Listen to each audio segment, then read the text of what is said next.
It's a breathtaking natural phenomenon which happens shortly before dusk. Large groups of starlings gather to sweep and twirl through the sky in formations called murmurations. But this beautiful sight could disappear because of the dramatic decline in the number of birds.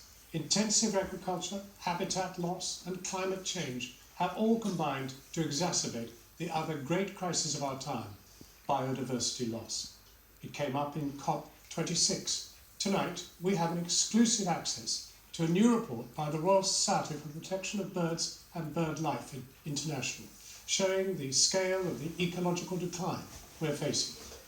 Around 600 million birds have been lost across Europe since the 1980s, including a large proportion of starlings. Our chief correspondent, Alex Thompson, has this report.